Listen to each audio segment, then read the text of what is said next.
Key point 1. Compulsive consumption harms our health and our world.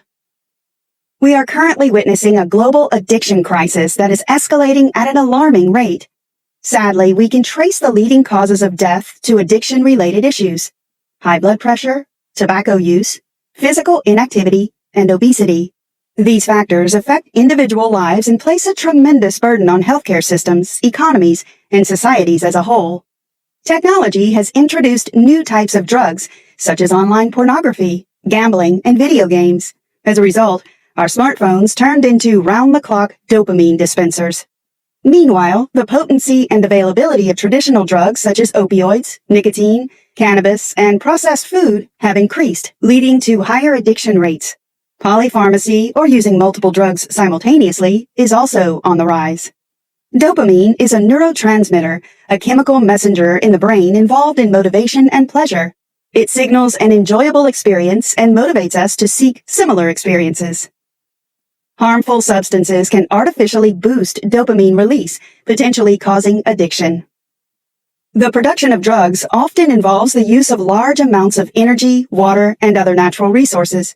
Moreover, the manufacturing process introduces chemicals and pollutants into the environment, tainting soil and water bodies alike. Regrettably, rapid climate change is another potential consequence of over-consuming Earth's resources. However, simply reducing drug access can also have unintended consequences, such as the rise of black markets. Therefore, addressing addiction and its root causes, including poverty and lack of access to education, is crucial. Buckle up for an eye-opening examination of our society's relentless pursuit of pleasure. This summary will help you grasp the toll it takes on our mental health and relationships. Uncover the hidden effects of living in a world that's always connected, seeking the next thrill, and searching for the next dopamine hit. Key point 2. The illusion of pleasure is a roadblock to recovery. Cutting-edge advancements in neuroscience have deepened our understanding of psychological reward, with higher dopamine levels signifying greater addiction risk. For example, dopamine release increases by 55% with chocolate and 100% with sex. However, it's worrisome to recognize that a single dose of amphetamine can trigger a dopamine boost comparable with the intensity of 10 orgasms. This extreme surge can disrupt brain communication, leading to dependence on the substance to feel good or even normal. Moreover, repeated exposure to pleasure causes the initial pleasure response to weaken and the after-response of pain to strengthen. Consequently, you need more substance or activity to experience the same satisfaction, eventually leading to addiction. The societal stigma attached to addiction can prevent people from seeking help. It can result in discrimination and isolation, thus exacerbating shame and hopelessness. However, addiction is not a moral failing or a lack of willpower. It's a chronic disease that alters the brain's chemistry.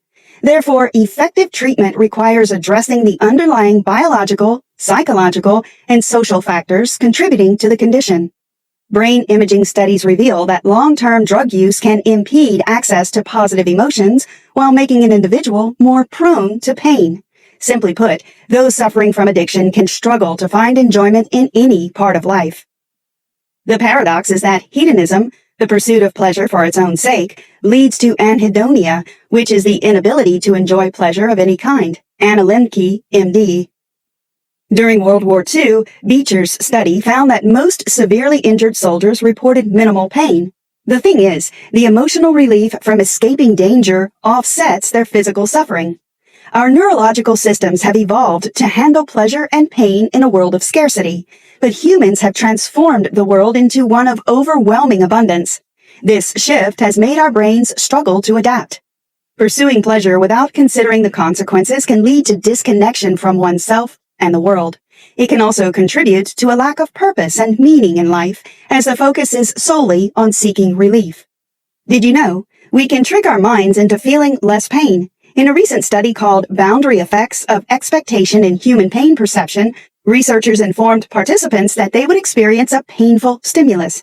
To an extent, people reported high pain levels even though the stimulus was not painful. Key point 3.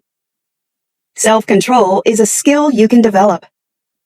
A multifaceted approach is essential to combat addiction, whether drugs, binge watching, binge reading, or endless scrolling. The dopamine framework can help you address your addictive behaviors.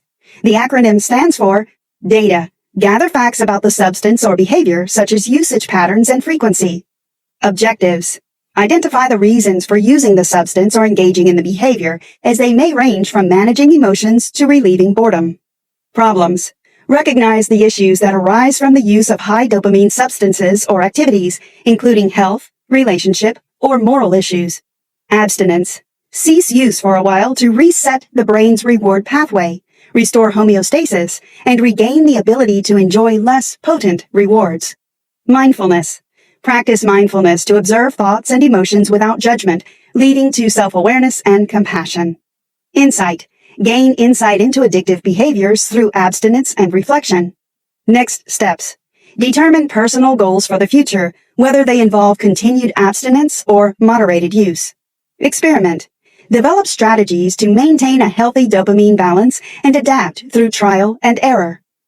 Dopamine-rich items such as sugary foods, addictive substances, and stimulating activities make waiting for rewards that require effort increasingly challenging.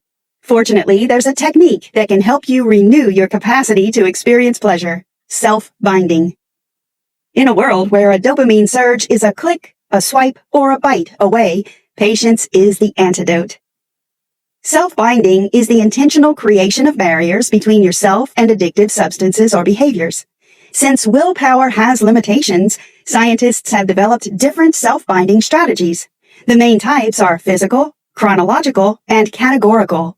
Physical self-binding involves creating tangible obstacles, such as locking away alcohol or using medications to block the effects of addictive substances. Chronological self-binding, or time-based self-binding, such as restricting engagement or consumption to specific periods, can help moderate use and avoid compulsive behavior. Categorical self-binding involves dividing dopamine-rich activities and substances into groups. Some subcategories of these pursuits will be off-limits, while others will be acceptable. This method can be effective when striving for healthier interactions with food, sex, and smartphones. Mythologizing is another form of self-binding, where people elevate mind-altering drugs to sacred categories for use in religious ceremonies. By regulating these drugs' availability and having select people monitor their distribution, the goal is to allow individuals to consume these substances without misuse. Combining self-binding strategies with insight and self-awareness can help moderate consumption and reduce addiction. Key point 4. Your emotions are not your enemies. The modern era has witnessed a significant shift in the approach to medicine. The previous belief that pain was a necessary and healthy part of life has shifted towards a desire to eliminate it. Consequently, we often seek instant relief even from minor pain and discomfort by turning to distractions such as feel-good pills, binge-watching, and endless scrolling. Our relentless effort to avoid pain may contribute to our overall unhappiness. People in wealthier countries, despite their abundance, report being less happy than they were a decade ago. The World Happiness Report reveals a decrease in happiness in countries like the U.S.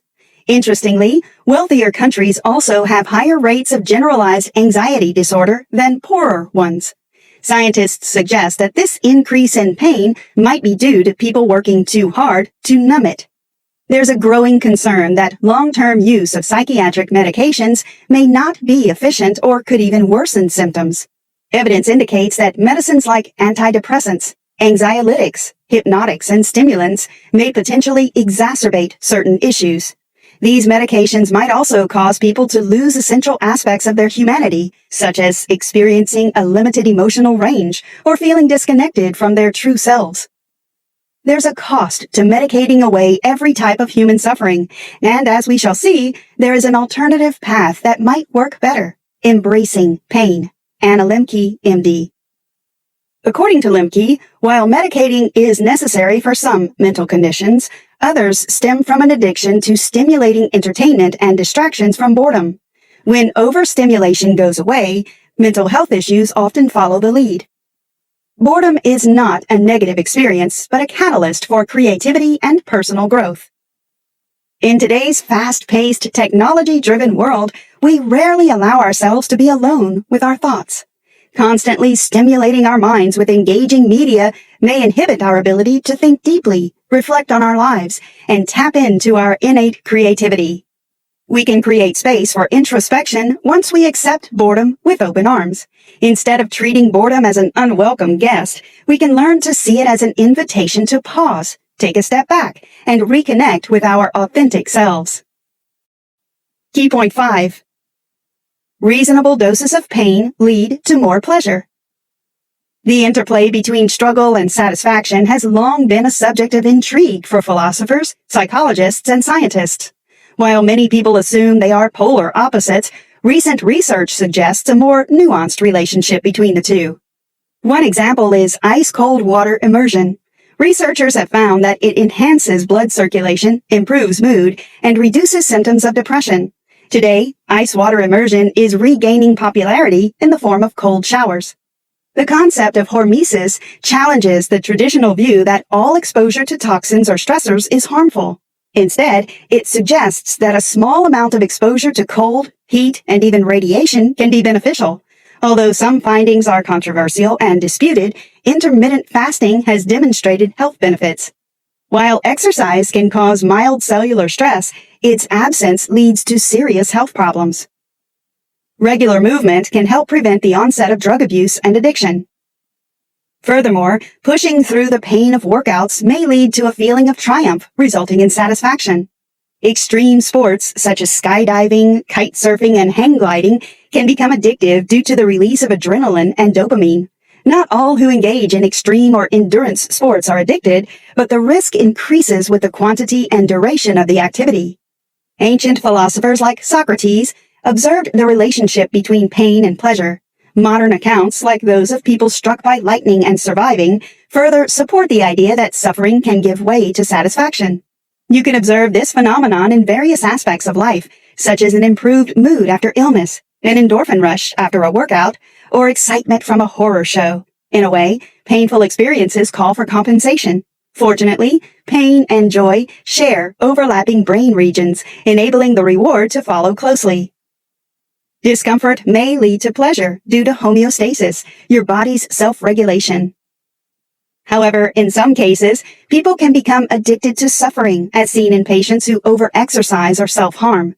Workaholism is another form of addiction where people become absorbed in their work and find it tough to disengage. Such behavior may create a rift in intimate connections with friends and family. Key point 6. Shame can be a helpful asset in the fight against addiction. The concept of shame can be tricky when it comes to compulsive overconsumption. How others respond to our shortcomings makes a huge difference in our self-perception. Painful feelings can trigger a downward spiral when we face rejection or criticism. This experience deepens the suffering and sets us up to continue with the destructive pattern. On the other hand, if others offer acceptance, forgiveness, and help, we enter the path of constructive shame. This practice helps us own up to our missteps and quit harmful habits. Through shame, we learn the value of genuine apologies. Since mistakes are a natural part of being human, pro-social shame is necessary for a functional society. The key is to create an action plan with specific steps for making things right. This approach leads not to shunning, but to acceptance, empathy, and increased belonging. Alcoholics Anonymous, AA, demonstrates the concept of pro-social shame, emphasizing that shame is necessary for maintaining societal order.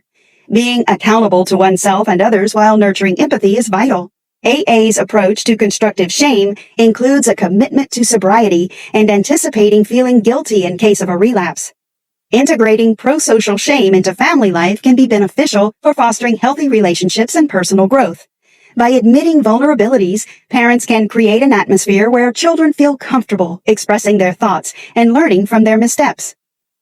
Feeling accepted despite one's flaws promotes healthy dopamine release.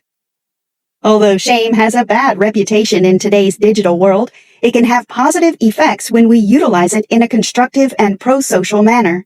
Constructive shame can help people reflect on their behaviors, admit to their slip-ups, and take responsibility for their actions.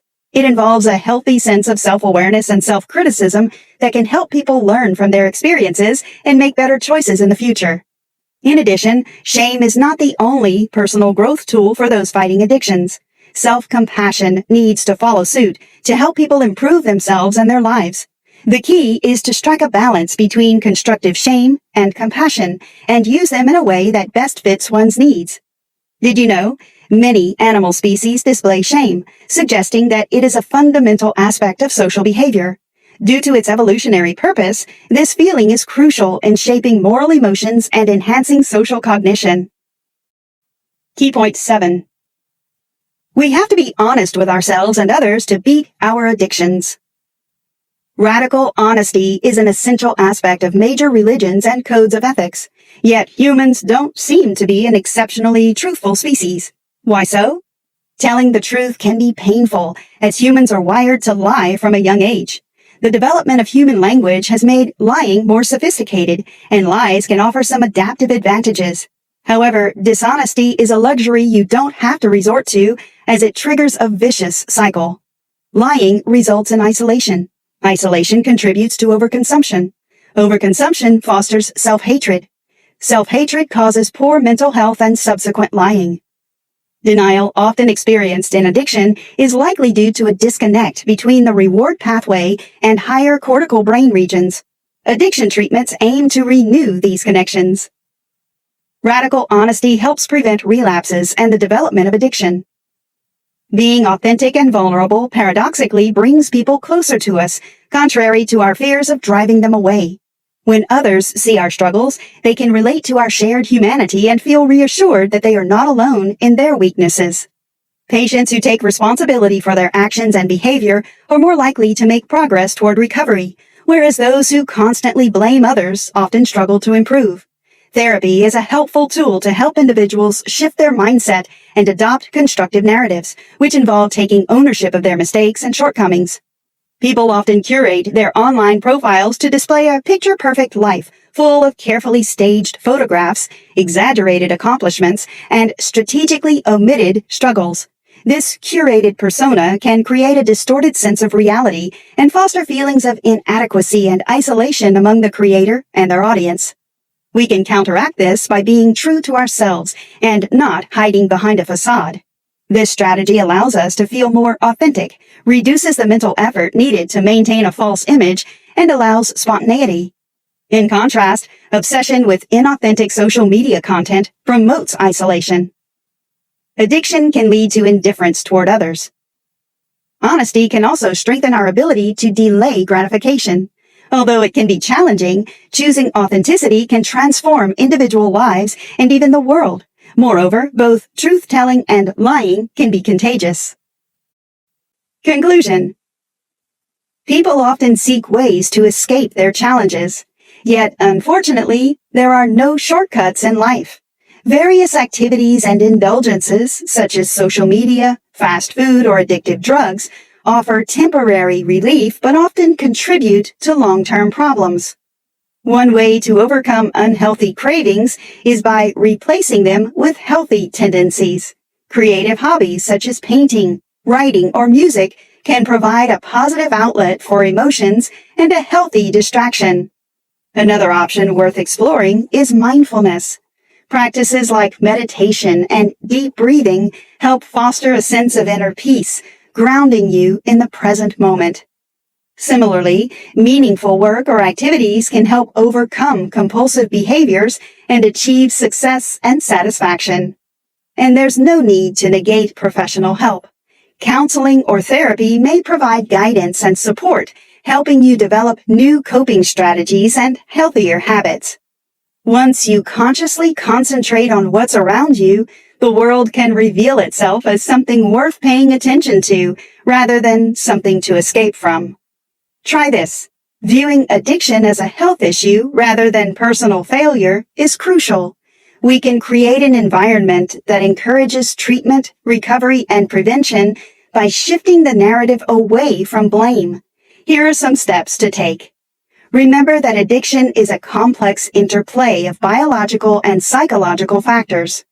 Foster empathy. Understanding the struggles and triumphs of those battling addiction can help our society gain a deeper appreciation for their resilience. Engage in self-reflection and examine your relationship with potentially addictive substances or behaviors.